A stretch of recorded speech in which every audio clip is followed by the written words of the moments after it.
Trump believed he had full control, but Mexico was about to set off a chain of events that would disrupt his plan.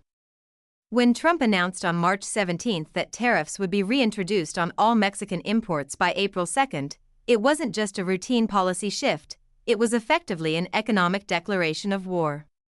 The consequences were immediate and widespread, with Bloomberg calling it a supply chain panic affecting three major currencies. The 10% tariff would impact nearly $475 billion in annual trade between the U.S. and Mexico, significantly hitting industries like automotive, agriculture, and electronics, which depend on smooth logistics across the U.S.-Mexico border. Within 48 hours of the announcement, the markets reacted sharply. Shares of U.S. automakers dropped by an average of 4.1%, while the Mexican peso experienced its steepest drop in a single day since October 2023. Behind the scenes, governors in U.S. states like Arizona, Texas, and California were quietly warned by their economic advisors of the impending job losses in export-dependent areas. Despite this, Trump's administration remained firm, justifying the tariffs on grounds of national security and border enforcement. However, internal memos leaked to Politico suggested that the true motivation was political, aimed at influencing the upcoming April GOP primaries. What Trump's team didn't foresee was the intensity and precision of Mexico's response. Mexico wasn't bluffing, and neither was Canada. Instead of retaliating with tariffs of its own, Mexico's president-elect, Claudia Sheinbaum, took a different approach, demonstrating calculated restraint. Within hours of Trump's announcement, Sheinbaum assembled her economic team and released a concise public response. Instead of launching a direct counterattack, she published a list of 34 major U.S. corporations operating in Mexico, including companies like Tesla, Deere & Company, and Cargill. The message was clear: these U.S. corporations, not Mexico's exporters, would bear the brunt of the tariffs. Reuters called it a warning without words, and it had the desired effect. By March 19, pressure was mounting, with CEOs across the U.S. urging Republican lawmakers to block the tariff rollout, warning of significant cost increases, $3,800 more per vehicle and $2.1 billion in quarterly losses across agriculture. Even Canada, traditionally diplomatic, began to quietly mobilize.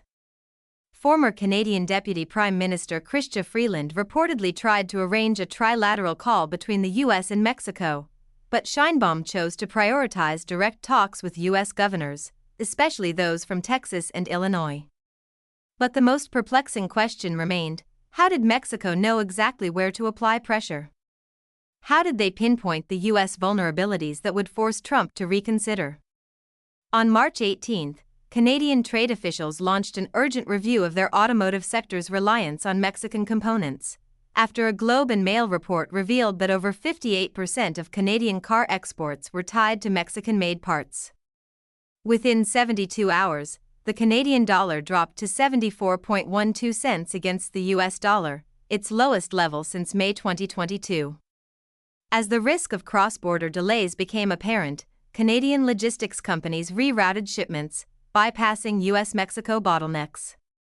The effects were immediate, with freight costs rising 17% week over week. Meanwhile, Mexico avoided direct confrontation, instead executing a sophisticated, multi-layered strategy that targeted the U.S.'s economic vulnerabilities. While the world may not have seen it, behind the scenes, Mexico was asserting its leverage over U.S. political and economic interests.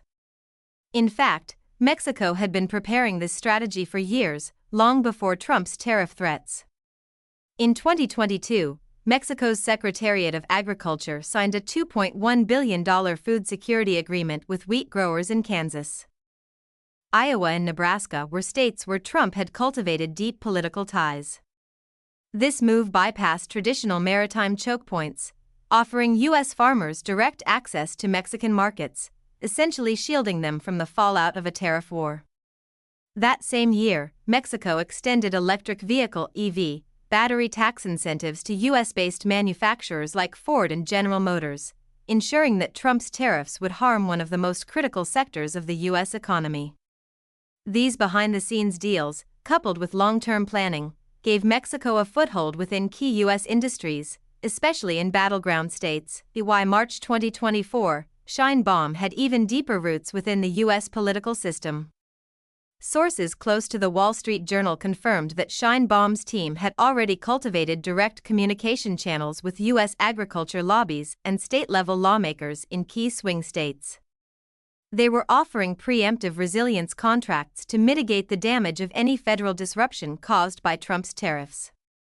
These were not just bureaucratic maneuvers, they were calculated strategic plays designed to protect Mexico's economic interests while undermining Trump's leverage. On March 21, a leaked letter from the Texas corn producers and the Michigan Manufacturers Association warned Republican lawmakers that tariffs would not only devastate agricultural markets but also destabilize U.S. food and energy security.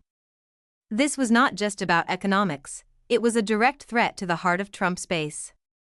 Mexico, without firing a single diplomatic shot, had weaponized economic interdependence and leveraged it to create a potent political pressure campaign. The U.S. had become vulnerable not just in terms of trade but in its very internal politics. But what if Trump, sensing weakness in Mexico's restraint, decided to escalate? What if he misjudged Mexico's calculated composure and reimposed the tariffs anyway? Mexico's response, according to a draft memo obtained by Reuters, wouldn't come from the presidential palace in Mexico City. It would come from the grassroots, from the very industries and regions where the political stakes were highest in the U.S. The memo outlined potential retaliatory tariffs targeting U.S. pork, sorghum, and dairy, key agricultural exports from states like Iowa, Wisconsin, and North Carolina.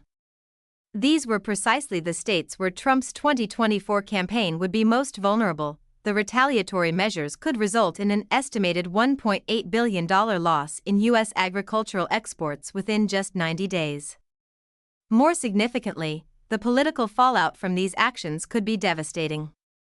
Mexico's leverage, as former Mexican trade negotiator Kenneth Smith Ramos told the Wall Street Journal, isn't just in its commodities, it's in where those commodities are produced and how they shape U.S. elections.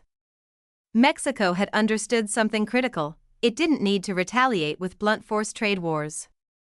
It could hit the U.S. where it would hurt the most, at home, in the swing states where the electoral balance was fragile. Sheinbaum's strategy represents a seismic shift in global trade diplomacy. She has crafted a model that goes beyond traditional confrontation. Instead of using trade to challenge global power structures, Mexico has blended economic interdependence with domestic political pressure. By embedding counterweight mechanisms directly within U.S. political constituencies, Mexico has redefined the terms of engagement. Her approach is a masterclass in subnational diplomacy. As Harvard Kennedy School's professor Danny Roderick noted, Sheinbaum has turned the design of NAFTA, and by extension trade agreements, on its head. Rather than using it as a tool for confrontation, she's turned it into a shield, a deterrent against aggression. This is a new kind of diplomacy, one that punishes escalation with distributed domestic costs rather than costly international showdowns. If this strategy works, it sets a precedent that could reverberate around the world. From Jakarta to Johannesburg, smaller economies could now begin to neutralize the pressure of larger powers, not through direct confrontation, but through economic integration, cross-border alliances, and building internal pressure points.